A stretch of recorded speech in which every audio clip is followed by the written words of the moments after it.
ba o chacherado anya be mi baba ba so ke ka dasi meni ma yebe ke so dasi meni ma wa ina na mi no na protéger la fille sa fille que mi no ta mi o chacherado e ma o ne galo ne mi Jésus Christ be comme amen akwe dada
Je vous salue encore au nom de Jésus.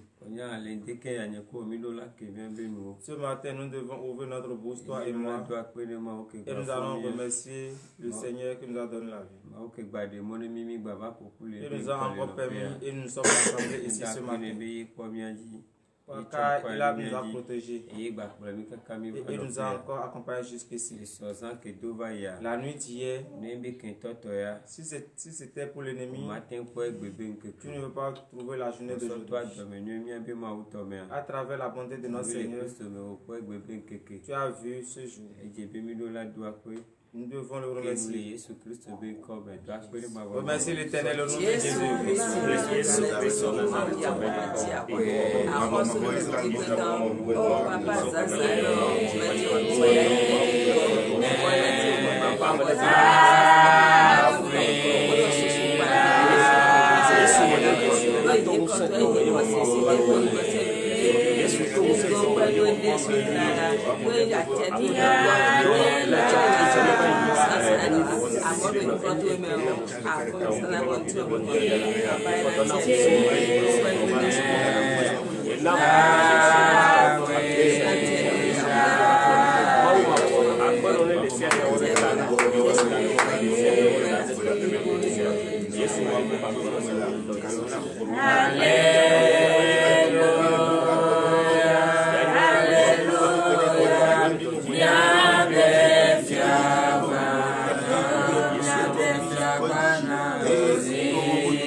Tu as remercié Dieu.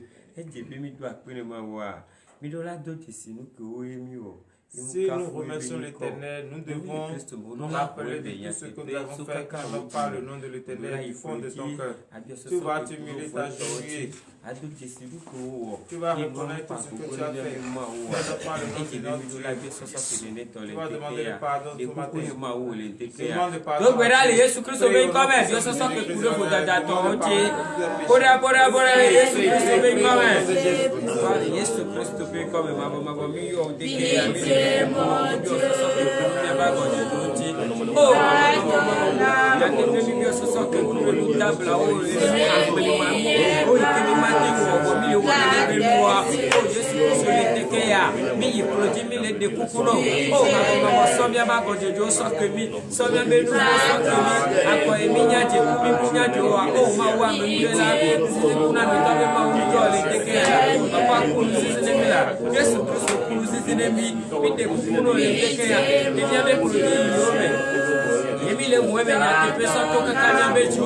Oh Yesu Kristo, mi do deside mi ko nya no mi ka fu oni ko mi ko lo pe mu pa gogo no o ma we le ko ji mi ko ma mi le de kuro mi pe ke mi gbe wa le pa gogo no wa o Yesu mi le de kukuno le de ke papa so mi ma ko de go so ke mi ma wa ko so ke mi to yo ni aga mi to be ma wo ni nya te pe be ma wo ni ma wa gba go ni ma wo matro ni te gbe to be ma wo ni la o Yesu Kristo ale ke ono so ba ya ye ko ba ko to le la enti mi le de kukuno le ka ku ya le benare so mi abe vota da ko jeje mi ato so ke mi so fi so le mo Jésus Kristo mi comme mi pour le dans ton amour ce qui est mal à tes yeux je l'ai fait, oui je l'ai fait, pardonnez-moi. Amen. Amen. Frères et sœurs en Christ, lève-toi sur tes pieds et acclame le Seigneur.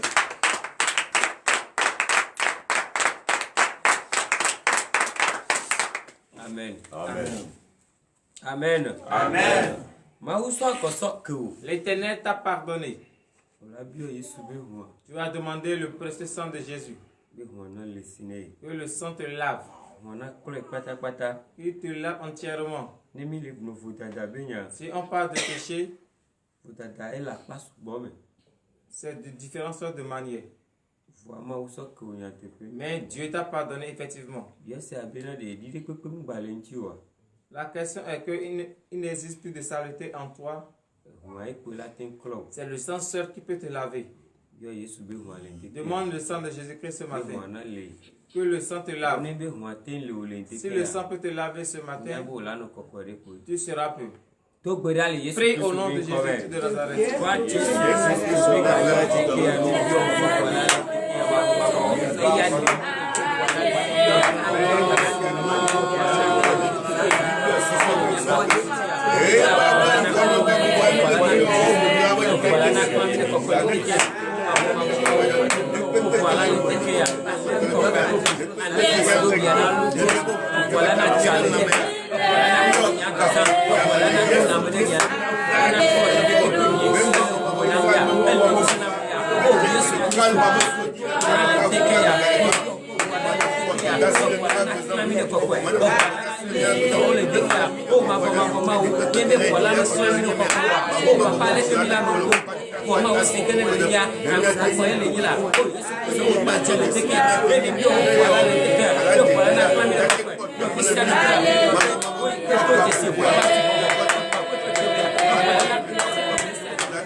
Kristo be kwa sipe ni Yesu Kristo ya mwa ekran ko kwa de ya iswa o kole ma bo ma be nko o konya te peto e hia bi odula bi o ma o pe po kwa benadi na kelu ba sabe e ana contrôler me so fifi so do ma bo ne be gbogbo lu me no vi le Kristo me so de si me benadi o ma gba info dato o ma gba to de si mi fo la fi de pepo e ya bi o ma o pe po le ne ya e gbogbo benadi be pa de sabe ne te ke ya sa to gbogbo kwa ti le so no vi le Kristo me ame kai o le o dana ma o pe gbogbo adola o te pe o ba de sala ma o pe gbogbo adola du fe lo me ma o pe gbogbo adola na ilo wa de sala me e ya bi o ma o pe gbogbo le te ke ya bi o gbogbo le te ke ya be na o te pe le ba de sala me e ya fi sa fi e ke ya na to le ke la me ko kana no kite e ya na no fi ya fo re pe e na no fi ko pe na fi du pe na fi ko pe Yesu pe ko be Rogbera, yo mo fe gbogbo le ti ke ya ko e si ke mo no ne mo ko furu la e se ta nya te pe ya yo gbogbo la le te ke ya rogbera yo mo fe gbogbo le te ke ya ko le Yesu ko be ko be ya be ya sa ye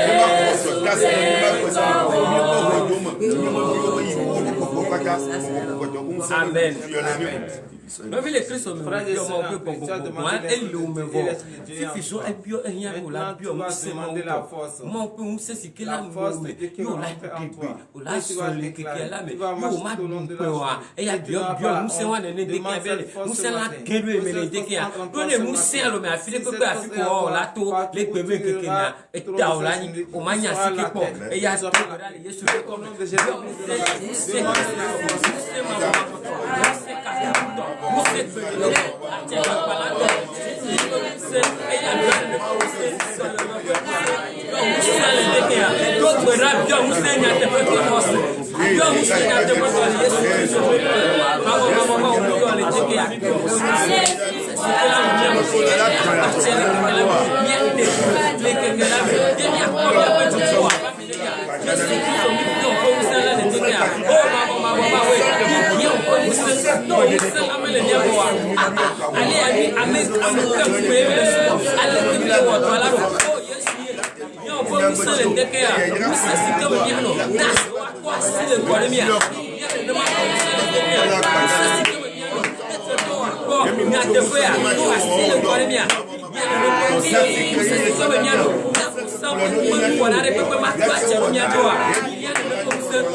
Yesu Kristo ile usala maduaji bila kuvotoa aya mama kala ko na puse vo ko anemi na nami musia Yesu ko kama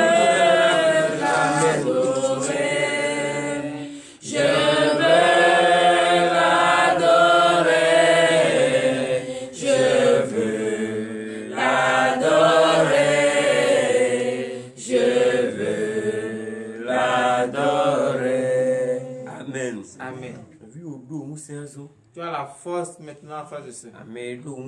Celui qui a la force, il doit utiliser sa force.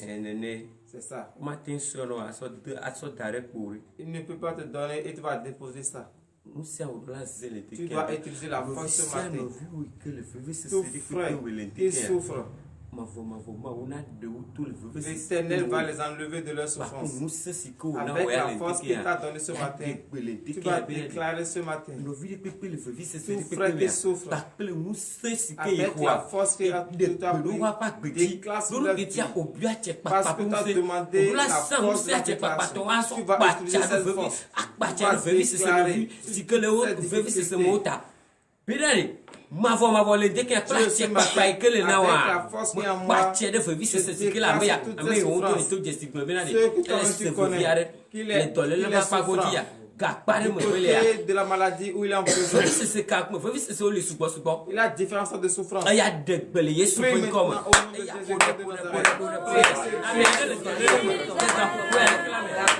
comme le tola me so wa che papa tola me le tola Bele Yesu ko ingo abi adela ko ache papa ko me a la ko le doya abi adela ko le ka mo pe abi ti ala se mo le ko ache papa ko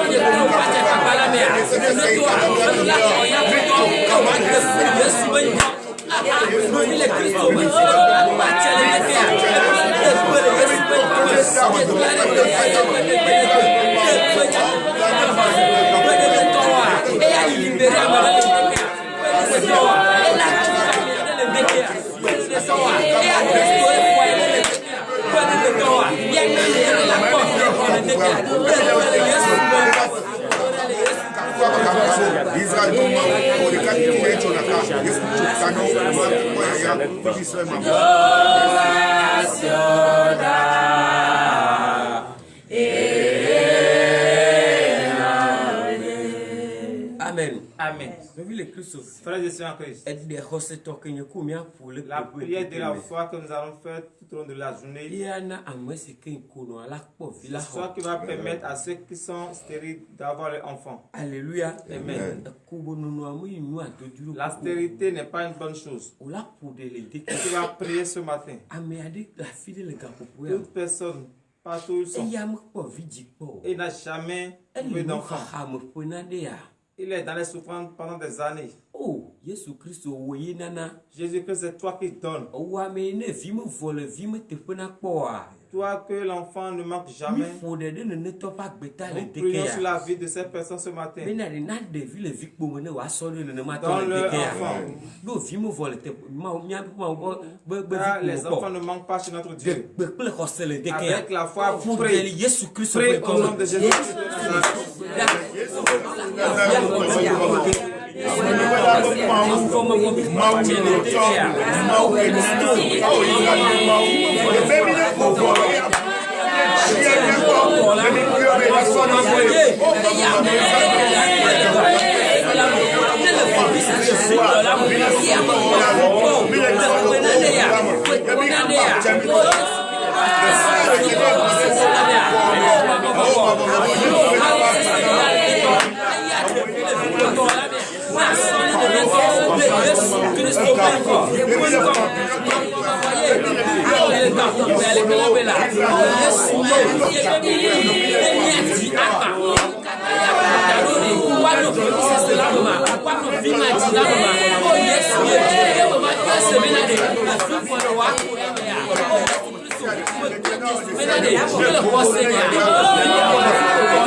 Encore prier ce matin.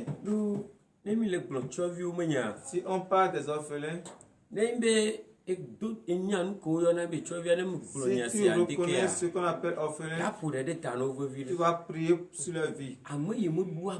Ceux qui n'ont personne dans le monde où il est. Il n'y a pas de père, il n'y a pas de mère. Il y a quelqu'un qui ne peut pas. C'est le mari qui est décédé ou la femme est décédée. C'est une souffrance. Mais nous, avec l'amour, la bonté, toi et moi, nous n'allons pas prier pour cela. Que l'Éternel vienne à l'aide.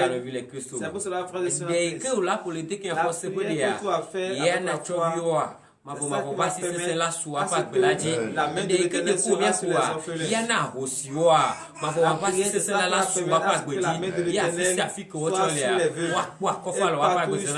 Ils vont avoir la paix. Prie au nom de Jésus-Christ.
Kristo la gbele me ne po asipe ne Kristo.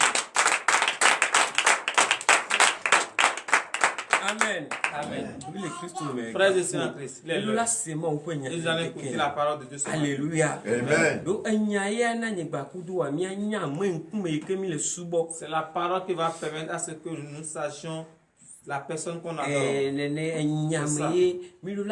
dans la parole que nous allons connaître. Tu dois faire tout pour tout ce matin. Tu peux écouter la parole de Dieu. Amen. Amen. Nous allons prier. Papa li yesu.com. Mi do akpero. Onu ke ti o gba de mo gbe ko nkeke mi baba mi ba gbe nkeke da wa sima. Yesu akpero je ko be hon nkeke do wa lomo. Ma we ya te fo sigali ke o ina huwa galagba po. Mi wonu ke mi awo mi fo de mi ji ha mi fo akpero no mi ko yin ko to reji eje be mi la senyato ma we mi bi o ko gbongbon esike fo nanu a bi gbongbon la na di je te va mi apetiti na Jésus Christ mi pa che le ga popo ya le kala gbongbon to yi ke na nyala eto na wo do na to mo na me a gbongbon la na pa che le ga popo ya le kala mo Christ mi pa che no si ke to vo no wo gbongbon e ga popo ke na nyala to nyala do mo vo wa ba khonya do le mi a o Yesu Kristo mi pa che de no fo gbongbon la ji e ya bi gbongbon no ma to na ko te ya fa gba gbongbon no to mo do te po le mi mo o Kristo du fi na pa che no fi si ke le ja san mi le te ke ya saint to gbongbon koko la mo e si ke nya gba che fo juru ko yi fo gbongbon na fo te agba le ya mo ma wu to si ke le ja se wa vu no ma bo to nku vi si ke le ja po nya wa vu onye no wa po no wa la si ke le nya mo wa to je si ahin va se sam nenti koko na no re kape so vi so ere mavo Jésus Christ ko ko mi pour le da amen Amen. Alléluia. Amen. Bien le Ézéchiel Nous avons écouté chapitre dans le 20 livre d'Ézéchiel. chapitre 20 à partir du 7e verset. Ézéchiel Boumata amewi. Ézéchiel chapitre 20. Mais ama adremia to di sofun. Nyata de kin ato le Le thème de ce matin est midola so enu ke enu amlimanu nu mawa aso tangbele teke. tout ce Alléluia. qui est abomination, nous devons laisser. Enu ki agbe to matin wo. Ce que nous ne devons pas faire, La fo nu kongbe. nous devons les jeter. Amen. Amen. Ne mo ne ko lo ne mi le. Dieu nous aide. Là-dessus. Ézéchiel chapitre 20 à partir du 7e verset. Ézéchiel 20, verset 7. Je leur dis, rejetez chacun les abominations qui attirent vos regards et ne vous souillez pas par les idoles de l'Égypte. Je suis l'Éternel votre Dieu. Alléluia. Amen. Amen. Asseyez-vous. Amen. Amen. Même les Christ me dit que Frères et sœurs, ce matin, Bible allait composer mi la blabla. Bible nous parle que Mais et nous que ami agbe nous mawa hein. Mais mine fo nous ne to wa ce mi qu'on ne devait pas faire, de les jeter. et nous dabla. Les abominations que agbe tomate o. que l'homme ne devait pas Ni faire. dalo le. Enlevez la main dedans. Amen. Amen. Mais ami ande le o S'il y a blabla. quelqu'un et on dit Nous que nous mawa. ce qu'on ne devait Be pas faire, o de dalo le me. de laisser, Nyebe ndeke sache abi que ne ce be noa. matin, Do ya e ya gbele nu le nchi. ces choses veulent détruire ta vie. inti ubebe dalo C'est le pour cela on t'a dit d'enlever la main de fa Dieu. ne be va menenia Mais s'il arrive, ajo ina nde evenami c'est quelque chose qui nous ame énerve. wene ne La ponua personne qui fait ces choses, evenami anti quoi ça énerve e la ame le personne. gbolo ne Et ponya la personne qui a tenté ajo la va tro chose sura kretona ame le devient gbolo ya ennemi pour cette personne. fo noa wo ntonti ne ponua le ja gbolo Mais no c'est toi-même que la chose veut détruire. fi abio se amo va bio na se benani Je me demande, ne le ne de ne mi ku ami si ngba c'est comme gbolo ça, ya si on voit, est-ce qu'on Alléluia. n'a pas dit? ni kpɔ nu mawo Si on ke voit aƒe ce qui agbetɔ n'est ma pas te bon wɔa et l'homme ne doit pas faire, mi le kpɔ ku miaƒe Et on ŋkuviwoa va mi la avec to nos ku yeux. gbogbo ya est-ce qu'on va refuser de les dire? nu kawoe nye nu mawo Qu'est-ce que sont ces choses qu'on ne peut Alléluia. pas faire? ni fana fia de nu ka gba On vient kpɔtɔ ici. ye mi wo ŋkɔ kpla mi Qu'est-ce kpɔ qui reste et on ne nous a pas ku appris de mawo ƒe nya la avec ŋtsi la parole de nu Dieu? gbegblẽ wa nu ka ye ma ye kpɔtɔ Qu'est-ce qui reste encore? no le gblɔ nu gbegblẽ be nya nu Si on parle gbegblẽwo des li choses, subɔsubɔ il a beaucoup. nɔvi le kristo Pas de soin à tous. mawu wɔ wo wɔ nɔviwo tsã Dieu t'a fait, il a fait aussi ton. nu se ka atsɛ kpakpaka le wo asi wo fifi ye Quelle force tu as? yate ma sɔ kakla fifi ado veme ne Et tu vas nɔviwo prendre nɔvi la de couteau pour couper la gorge de ton eye yi prochain. ŋusẽ to alo C'est toi qui es le garantia mais ye à sɔ le cause de wɔ nenema l'argent ƒe et tu nu es en train de faire ces choses. edze be ame agbetɔ ɖo la te wɔ nenema ƒe nu Est-ce que l'homme doit faire cela? aleluya ame agbetɔ la te sɔ kakla fifi ko L'homme peut ado prendre veme ne couteau nɔvia et égorger son frère. na ame agbetɔ ko etsã tututu alo Si c'est un lãwo homme vraiment. aleluya ame agbetɔ la te sɔ tu fifi Un ko homme ado peut prendre nɔvia un dzi ko pistolet ada et tirer sur son prochain. agbetɔ ko nyi alo lãwo Il nyi est vraiment un homme, il est un animal. aleluya ame agbetɔ ŋusu le L'homme tete nɔvia doit- ate ma va yi lé nɔvia ŋusu be yi le do gbɔa Peut encore arracher un autre homme pour dire qu'il est en train de faire l'accouplement avec lui. Alléluia. Nenema ƒe nuwo ye Ces Biblia le choses gbe be que la ɖe. Bible Nu mawɔmawɔ. Les Ke ame choses que nous ne agbetɔ devons ma pas tɔ. faire. Ne be miahlẽ nu mawɔmawɔ Si le on fea, va nu ma les te kpa le citer, fia on ne o. peut pas terminer. Menye be mia ŋutɔ mi nya. Je sais que vous-même vous les connaissez. Voa xexea eva trɔ ɖe ɖe Mais gbe. le monde a Ye changé nu ke ame agbetɔ ma te et ce que wɔ. l'homme ne devait pas faire, Mi va le wɔ nenema ƒe nu. on les fait. Voa Mais xɔse ana ŋgblɔ ŋdeke la agblɔ foi be. me dit ce matin Ke enya ya toa. que cette Bible parole est atɔ gblɔ sortie. bena. La Bible dit Ne be xɔnatɔ ʋlegãtɔa dedea trɔ va. si le Sauveur Be vient, arrive, amumanuwo la tɔ dzɔdzɔ. des choses bizarres vont commencer par se produire. Alléluia. De mabio se deke be Je vais demander ce matin. o me le dzɔ ya. Est-ce que ça ne se passe pas? Me va se nya de so awo gblɔ be J'ai écouté o be quelque papu chose. gblɔ be Que le pape a dit nuka be ŋusua be gaƒozɔ be ŋusu il la est tɔ l'heure ŋusu gbɔdodo. que l'homme doit faire l'homosexualité. Holy Ghost fire. Satana ma. Ça, c'est le diable. Alléluia. Amen. Ma wo gba de mo gbede Que gbede Dieu ne peut même pas Afi jamais. kpekpe kemi la nɔ de. Partout où nous Nous irons. de. Prions. Novi o ame ke va yi le kpɔ ɖokui le situation Toi qui nenema te tɔ me vois ya. dans cette Nyabe situation, zomavɔ ye le yi Sache vɔ ma. que tu es en enfer. Nyabe tɔ teƒe ya Sache que pour zomavɔ toi, wo c'est ye. l'enfer. Nu ka tɔ na nenema.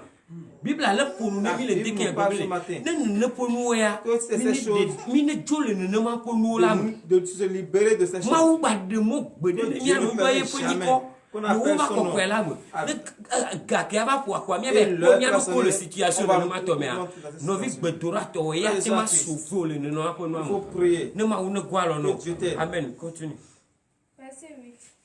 Et ils se révoltèrent contre moi, et ils ne voulurent pas m'écouter. Alléluia. Amen. Enye ya ke nye me le gblɔ via. Me nye gblɔ be ɖe ame aɖe le afi ɖe ne se nenema ƒe nya ya tɔtɔ me ne koe. Enu ka ɖevi ma le ɖu le funu ŋdeke ya. Wo kpɔ ye vitukui wa na nya ke wo nya le nyama me. Qu'est-ce qu'il Me connaît nye dans le ces gblɔ paroles? nya C'est o pas moi qui dis la de. Biblia ye le parole. ƒompo. C'est la Bible. Alléluia. Amen. Ne ekpɔ nya be ɖevia. Si tu Me me vois nye comme un ɖevi o le enfant, to ɖe ma wo be ye nye ɖevi. tu dis Parce à que ton nya Dieu nye me qu'il est nya un nya ɖe le enfant. nyama Parce que me. moi, je connais Ya bien be nya wo ça. sɔ ɖe nu ne nya ye nya me le Moi, on gblɔ. m'a donné la parole et m'a Alléluia. dit. Wɔ ne esi sɔ ɖe sasa Et me si tu ya wɔ écoutes nyuie et no tu ne n'y ma apprends wo pas, alɔ ça no. te fait quelque chose. Do gaƒoƒo si ke ne nya Parce le que toa. à laquelle la parole est en train de sortir, Ame yi ne nya gbevia ya te ma dzɔ dzi nɛ. celui qui est pour la vie sera heureux. Ame ya ƒe nya yi ke le gblɔ deke ya Cette be parole enya teƒe wo le est gblɔ. une vraie parole. Vɔ ame yi ne tsɔtsrɔ̃tɔ ƒe ame ya. Celui qui est un enfant de la Ele afi ɖe le perdition, buta gblɔ be ne il be réfléchit. ya kpɔ mo ŋutɔ ya te ma gbã to me ame eve ɖe na le S'il deke peut ya. trouver la voie et venir me gifler, Be ya nyɔ ŋutɔ. que ça serait Be ye bien. me tsɔ gbɔnyo. Vɔ ame nye be na Mais ne. je sais que Ke ya te ma wɔ wili ya. ce que va Ye faire kponye bien tsã me pour ɖo lui, la gblɔ. c'est ça que moi je veux dire. Alléluia. Amen. Ne ke Biblia le gbe gblɔ ko ye kponye ame ɖo la gblɔ. Comme la Bible l'a Nye dit, ma te c'est ça que je le vais dzo le dire. mo Je nye ne ma peux te pas tsɔ l'enlever kpe et tsã je o. ne peux pas ajouter. Ne mawu ne go alɔ no Que ne Dieu esi sɔ ɖe sasa t'aide me. ce matin. Amen. Merci. Continue. Aucun ne rejeta les abominations qui attiraient ses regards, et il n'abandonnait point les idoles de l'Égypte. Alléluia. Moi, j'ai dit. Si tu écoutes et tu mets en pratique, c'est pour ton bien. Si tu écoutes et tu dois mettre en pratique, ça c'est ton affaire. Car moi je reconnais que la dernière mon âme va rencontrer Dieu. La manière dont j'ai travaillé c'est cette justice avec ma foi, je suis en Christ. Il n'y a plus de condamnation. Et si toi tu dis non, tu ne peux pas écouter, mettre en pratique, là où tu te présentes, toi-même tu vas voir. Et nous allons nous lever sur nos pieds. Amen. J'eus la pensée de répandre ma fureur sur eux, d'épuiser contre eux ma colère au milieu du pays d'Égypte. Alléluia. Amen. Nous sommes dans le pays du Bénin. Alléluia. Amen. Pour que l'accord de Dieu se répande l'Éternel dit ce matin. Le pays dans lequel nous sommes, les choses d'abomination qu'on fait, que d'enlever notre main dedans. Frères et sœurs en Christ, ce matin, la parole est déjà sortie. Si tu mets en pratique, Dieu va t'aider. Mais si tu ne peux pas mettre en pratique, on ne peut pas changer pour toi en faveur. Que Dieu nous aide. Amen. Papa le Yesu Christo kwekon. Abo mabo. Sinta pero. Nya tola to. Nya moto na gbagbalo. Nya wi dada nu fonu. Amuma na ntila. Ayi na da fu. Ayi kpona mi. Yesu Christo wo nya la to le ndeke. Papa ntila sia yo le nkono a. Nya la na diviser wa pa gbaze ala le fu. Na mahuno na gere wa pa mi. Eya na woto lo wa pa pezela mo. Jésus Christ mi pa chele ndeke ya enya matemato bagbalori enya edu to pataki re yo le jao ya kale ndeke ya enya na wo ya ko to le mi pa pezela mo. Jésus mi pa che emi degbe bina de enya mi sivo mi ma si gbalo mi ma gbolo chan gbalo amasi ke gbole amasi ke sia ya to mo nya do amoyi se so va sanzame ya to le nya sanzan yemi o mi bio na va mo ne mi so fi so imafo.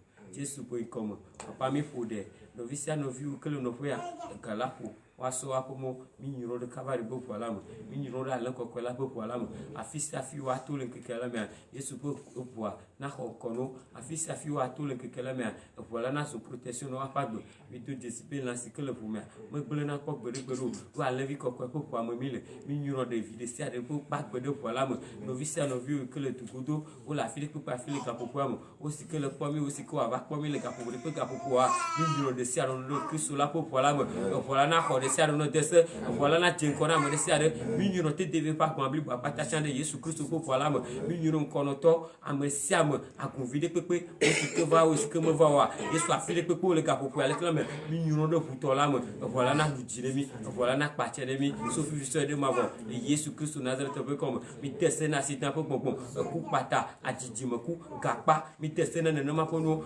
ya fo vise se de pepe mi tesse na na ma pono Christ du fiona pache de capeno so fi so de ma vo Jésus peut comme mi pour de